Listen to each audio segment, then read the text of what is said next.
वैसे ही जब आप आपके मन के कंपन को देखेंगे ना, वह धीरे धीरे धीरे स्थिर होता जाएगा। और जैसे जैसे ही मन का कंपन स्थिर हुआ, आप उस परमात्मा से जुड़ना शुरू कर देंगे। नमस्कार, मैं हूँ मिली और हम भगवद गीता का एक एक श्लोक ले रहे हैं पढ़ने के लिए। हाँ, ये मैं बार बार रिपीट कर रही हूँ एक का एक, बट यस, ये बोलना अच्छा लगता है कि हम भगवद गीता समझने की कोशिश कर रहे हैं आज के पर्सपेक्टिव के हिसाब से। देखिए, भगवद गीता जो है ना, उसमें ऐसा है कि अगर कोई ज्ञानी उसे पढ़ने की कोशिश करता है तो उसे उसमें ज्ञान दिखना शुरू हो जाता है। अगर कोई कर्म करने वाला उसे पढ़ता है तो उसे उसमें कर्म की महानता दिखने लग जाती है। अगर कोई भक्ति करने वाला इसे पढ़ता है तो उसकी भक्ति और बढ़ जाती है। जो भी जैसा भी है, वो इसे जिस तरह से पढ़ता है भगवद गीता, उस तरह से दृष्टिगोचर होना शुरू हो जाती है। ये मैंने समझा। शायद आपके घर में भी भगवद गीता होगी। मैं आप सभी से एक रिक्वेस्ट करूंगी, आपका जन्मदिन हो या आपके बच्चे का जन्मदिन हो अथवा घर में किसी ऐसे व्यक्ति का जन्मदिन हो स्पेशली, उस दिन आप उसे भगवद गीता सुनाइए। काफ़ी सारी 10, 11, 21 जो भी आपका नंबर है, 2, 1 भगवद गीता आप खरीदें। श्लोक के फॉर्म में खरीदें, किसी ने एक्सप्लेन किया है उस फॉर्म में खरीदें, किसी भी फॉर्म में आप खरीदें और दीजिए लोगों को। आप जिसे पसंद करते हैं ना, आप उसको दीजिए। अगर आप सही में भगवद गीता पसंद करते हैं तो सबसे पहले अपने लिए खरीदिए भगवद गीता। मैं इसलिए कह रही हूँ क्योंकि हाल ही में गीता जयंती गई और हम अपने धर्म को बचाने के लिए, अपने जो ग्रंथ है उसे बचाने के लिए इतना काम तो अवश्य कर सकते हैं। तो ये एक छोटी सी रिक्वेस्ट थी।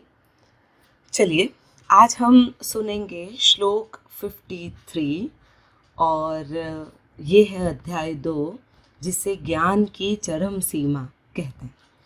तो श्लोक में पहले थोड़ा सा संस्कृत पढ़ लेती हूँ, बाद में उसको एक्सप्लेन करते हैं और फिर मैं क्या समझी हूँ बताऊँगी। अगर इसमें आप कुछ समझते हैं तो प्लीज़ कमेंट में लिखिए, मुझे अच्छा लगता है। बीच में भी एक भैया थे जो काफ़ी अच्छी अच्छी कमेंट देते थे, उनसे मुझे बहुत कुछ जानने मिला है। जिनको कुछ क्वेरी हो, और शायद वो क्वेरी मेरी भी हो सकती है, आप क्वेश्चंस उसमें लिख सकते हैं। उन क्वेश्चंस के माध्यम से भी मैं उस तरह से इसको सोचना शुरू कर सकती हूँ। तो ये एक और रिक्वेस्ट थी मेरी। और हाँ, अगर आप रेगुलर लिसनर्स हैं तो मेरे चैनल को सब्सक्राइब कीजिए, वीडियो को लाइक कीजिए। और चलिए सुनते हैं। यहाँ पर सबसे पहले हम श्लोक बोलेंगे।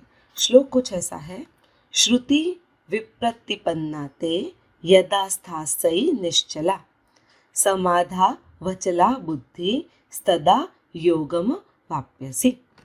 अब अगर हम इसका अर्थ देखते हैं तो अर्थ है, भांति भांति के वचनों को सुनने से विचलित हुई तेरी बुद्धि जब परमात्मा में अचल और स्थिर ठहर जाएगी, तब तू योग को प्राप्त हो जाएगा, अर्थात तेरा परमात्मा से नित्य संयोग हो जाएगा।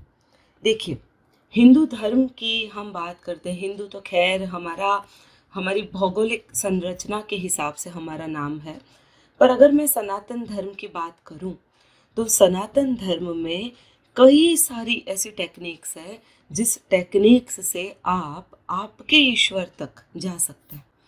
हमारे धर्म में कोई पर्टिकुलर ईश्वर के बारे में बात नहीं है। हमने देव बोला है, ठीक है, देव।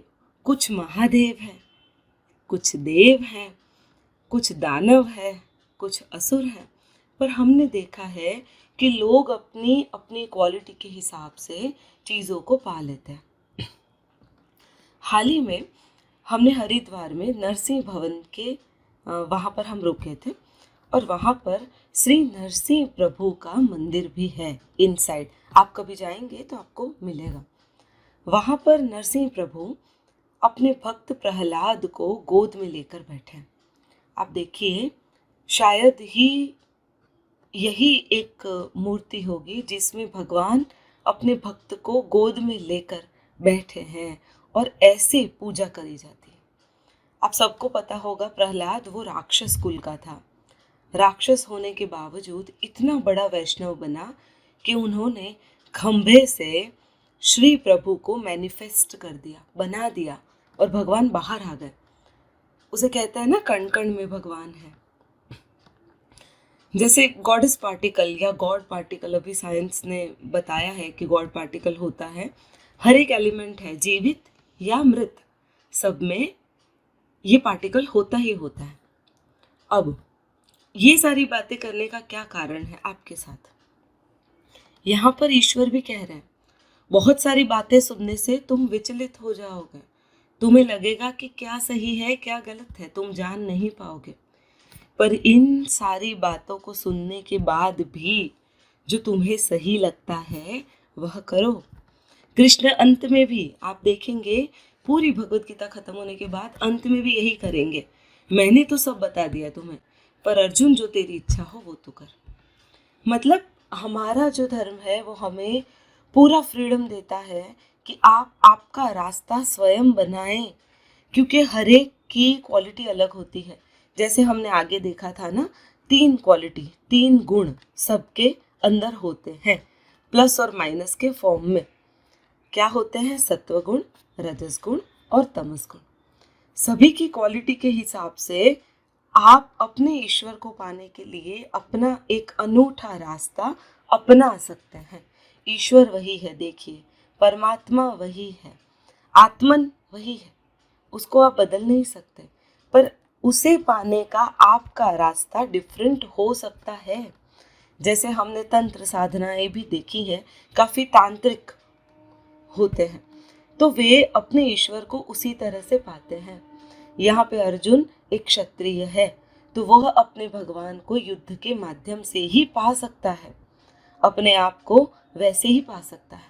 मैं अभी भी स्टिल एक फैकल्टी हूँ, तो मैं अपने भगवान को इसी माध्यम से पा सकती हूँ। अगर मैं ब्राह्मण बोलती हूँ तो ज्ञान की खोज ही मेरे लिए उस ईश्वर को पाने का रास्ता है, इसके अलावा मेरा और कोई मार्ग नहीं है। चलिए इसको थोड़ा और डिटेल में समझते हैं।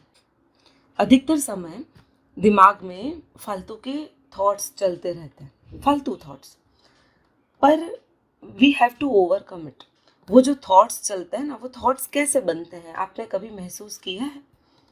थॉट्स वो है हमारे माइंड का वाइब्रेशन, मन का कंपन है विचार।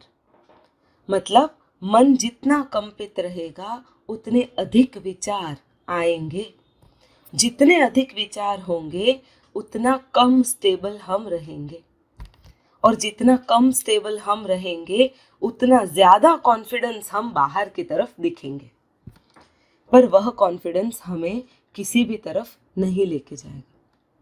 सबसे पहले हमारे मन के विचारों को हमें देखना शुरू करना पड़ेगा।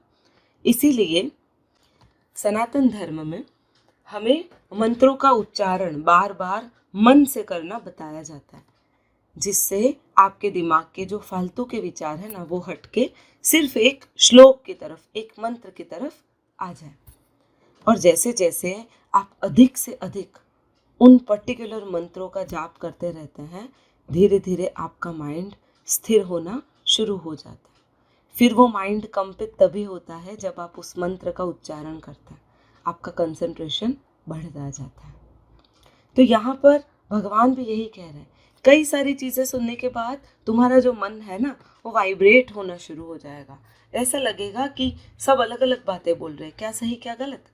पर जब तुम्हारी बुद्धि अचल तरह से परमात्मा में ठहर जाएगी, मतलब स्टेबिलिटी ऑफ माइंड हो जाएगा, तब तुम योग को प्राप्त हो जाओगे। योग का मतलब क्या है यहाँ पर? जुड़ना।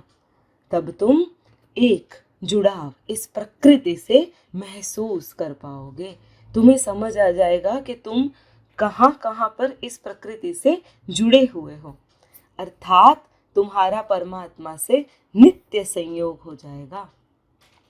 सीधी सी बात है, हो सके उतना अपने विचारों को देखने की कोशिश कीजिए, जैसे सपने जैसा है। जैसे ही आप कोई सपना देखते हो और ध्यान आ जाता है कि अरे ये तो सपना है, और आपकी नींद खुल जाती है, सपना उसी वक्त टूट जाता है, ख़त्म हो जाता है। वैसे ही जब आप आपके मन के कंपन को देखेंगे ना, वह धीरे धीरे धीरे स्थिर होता जाएगा। और जैसे जैसे ही मन का कंपन स्थिर हुआ, आप उस परमात्मा से जुड़ना शुरू कर देंगे। जैसे प्रहलाद जुड़े, राजा बलि जुड़े, जैसे सीता राम से जुड़ गई, राधा कृष्ण से जुड़ी, अर्जुन और कृष्ण जिस तरह से जुड़ रहे हैं, हम भी कृष्ण से, हम भी हमारे परमात्मा से उसी तरह से जुड़ पाएंगे। तो अगर चैनल पसंद आता हो तो सब्सक्राइब कीजिए, लाइक कीजिए। धन्यवाद।